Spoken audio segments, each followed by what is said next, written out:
Today on Recruiting Hell, discipline trumps motivation. Motivation can be beaten by your mood, and you need to forge an iron will for yourself and make your job hunt an actual job, because you're very likely in this for the long haul. Also in this episode, time blocking. A former SEAL Team 3 member gives you a wake-up call, and a special lesson in discipline from a 4-pound rabbit.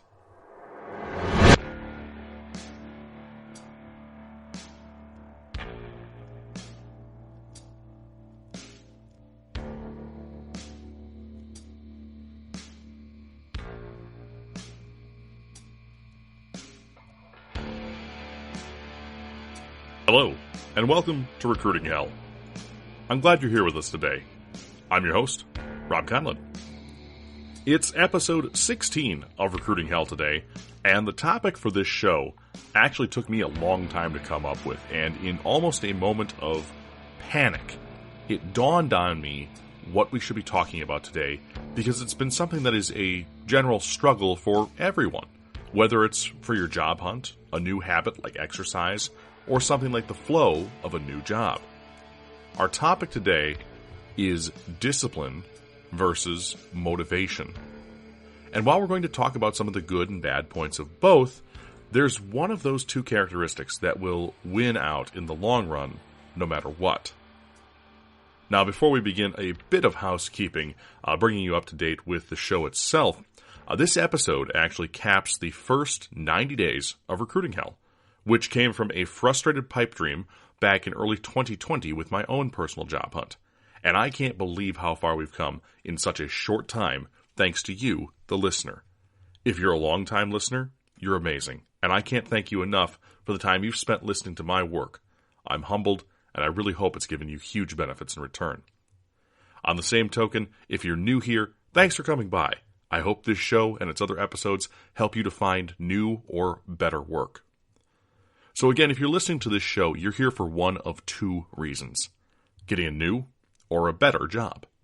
Today's job market is tough, and you're in the awful situation I call recruiting hell, where good jobs are few and far between, scams, underpayment, and ridiculous requirements for entry-level jobs are abundant here. This show is about teaching you to avoid the pitfalls of the modern job hunt and help build you as a person to bring your interview and job hunting game to the next level. This show is here to help you keep going in your search so you can get out of recruiting hell. So whether you're on your 200th application, 50th rejection email, or second recruiter ghosting you this week, you're welcome at this table to learn new skills to help you win your job hunt. This show is about helping people. And in the prior moments to recording this, I had the privilege of speaking with a handful of folks who are listeners who have actually landed positions and thank this show in whole or part for their new opportunities. I can't tell you how proud I am that these folks have gotten out of recruiting hell, and for those of you who have, I hope you enjoy your new careers, and certainly that you come back and see us as a success story from time to time. All right, our topic today, discipline versus motivation. I recently had a conversation with a consultant about the show, and he mentioned to me that the one thing he found a little bit off-putting, especially in my solo episodes, was that sometimes I take a little too long to get to the point. So in the spirit of taking that feedback, I want to give those of you who may feel the same way your major takeaway from this discussion right now. Discipline trumps motivation every single day of the week. That's literally the single shining golden bullet point from this episode. But in this episode, we'll dive deeper. We'll review my personal method for job hunting discipline, a lesson from a very unexpected place, and a resource manual that you can actually go pick up to help instill some discipline in your life. Now, some of you might call that the Cliff's Notes version of the episode, and there's a lot more to this, though, and that starts with the why behind discipline. Discipline is developed. Discipline is uncompromising. Discipline is iron. Motivation can wax and wane, and you might wake up ready to take on the universe one day and feel like a pile of garbage the next. Now, believe me, that's pretty much been my last 48 hours. Monday was a day to conquer the world, And on Tuesday, despite the pouring rain, which I absolutely love, and the peaceful quiet of my house, which was perfect for making a podcast, my motivation was just gone. And we'll just say that Tuesday went downhill from there. This can happen to you in your job hunt as well. You might get laid off or fired or let go for some reason, and you might really want to stick it to the world by finding that new job overnight. But the reality is that doesn't happen usually. We all want or wanted a quick victory. It keeps us on top. But the reality is, according to Forbes, your new job hunt is likely to last 5 months or longer. 5 months. That's 150 days. It's a long time. And the flame of motivation will most certainly gutter and or go out at least once in that time span. Even if 99% of your days rock, you've still got 1.5 days in that span of 150 that don't. And I don't really know anybody who has 99% good days. Even people who have 90% good days are somewhat hard to find. So this brings us to the first reason that discipline trumps motivation. Discipline is not subject to your feelings. It simply gets done. Creating discipline is not easy. And it starts with creating a habit. Now, you've probably heard the phrase that a habit takes 3 weeks to make and 3 days to break. And that's pretty accurate for our non-scientific purposes that we're going to take as gospel at this time. So how do you turn your job hunt from being a motivation-powered endeavor to being a discipline-powered endeavor? I'm going to share a couple tricks with you here that I really found helped me.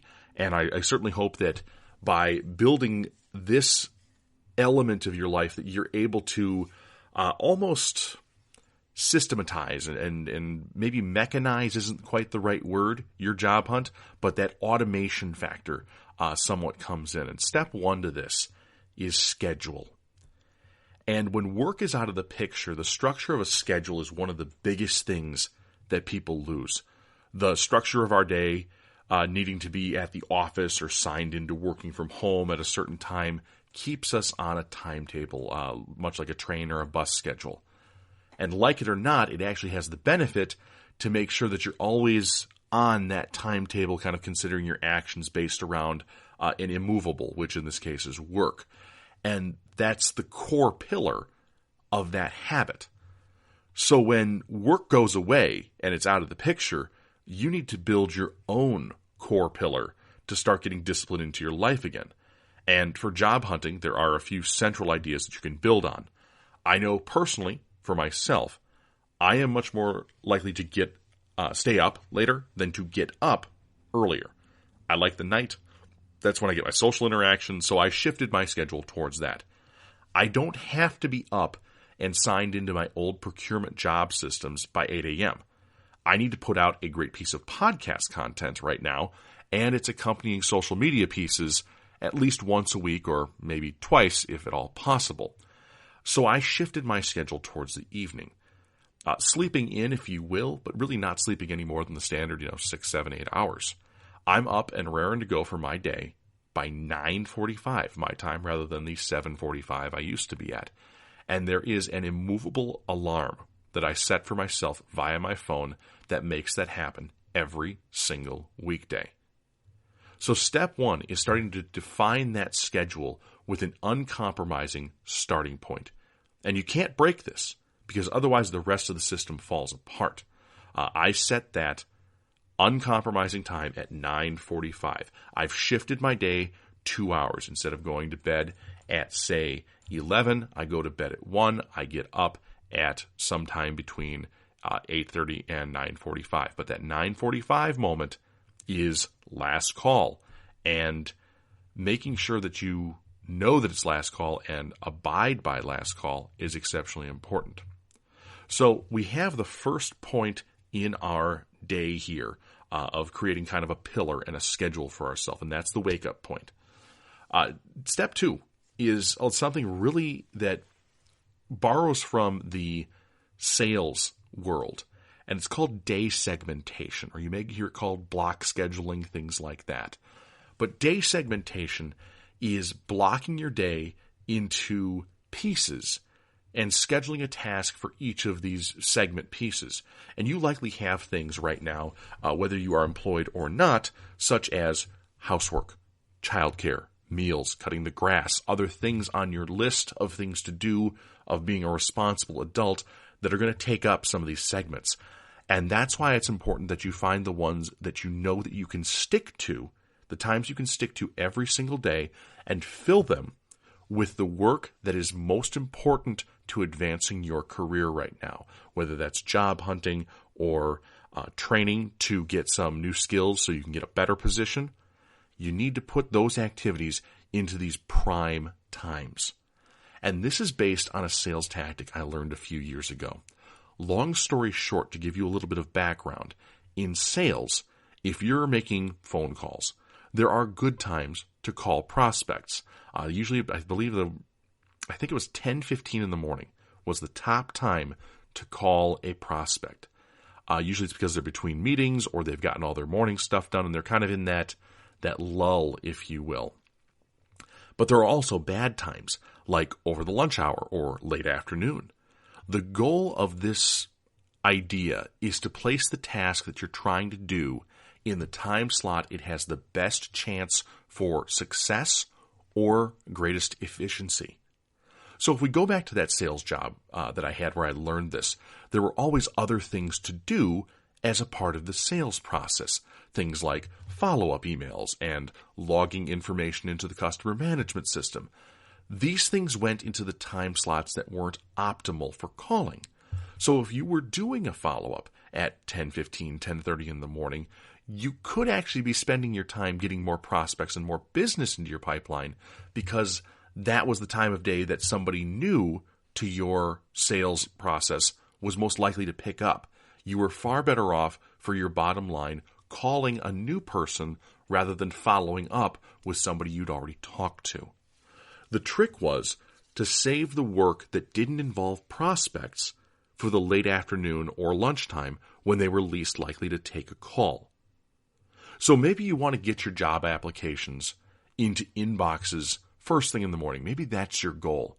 So what you have to do then is schedule your job application time at the time where you can be most efficient, put out the most job apps or upgrade or whatever it is that gets you a better position in your company.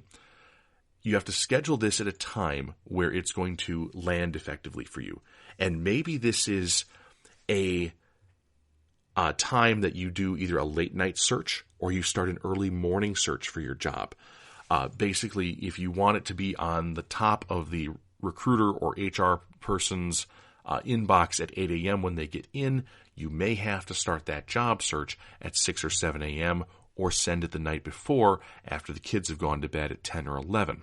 And again, I'm not saying you have to stay up late or alter your actual sleep schedule to get this done, but you have to find the points in which your job hunt is going to be most effective of using your time. That's the important part, and also achieving the goals you want to achieve. So again, if you're looking for those job applications to be in companies' hands first thing in the morning, a late night or an early morning session to get that handled is probably a good idea. So you can put the job search slot as something valuable late at night, but not maybe mid-afternoon. Maybe that's when you cut the grass, take care of the kids, whatever it might be, prep dinner, along those lines. You get the picture. Do things at the time that they are most likely to succeed at or achieve your goals at.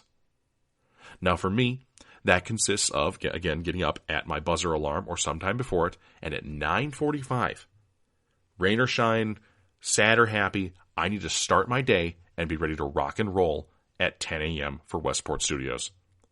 In that 15 minutes, all of my self-care and prep for the day needs to happen.